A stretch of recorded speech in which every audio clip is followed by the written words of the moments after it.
به آرامش فکر کن. آرامش درون.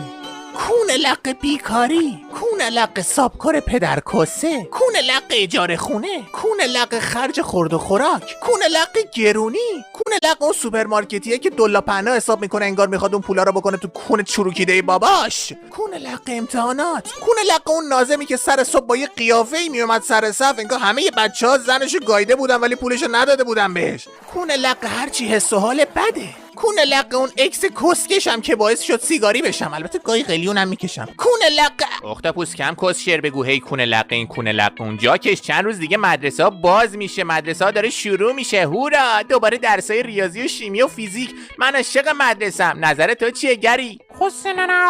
آره میدونم تو هم عاشق مدرسه ای. منم عاشق مادرتم. کسکش رو مخ 2 دقیقه اومدم مدیتیشن کنم نمیذاری که، اصلا میرم بابا.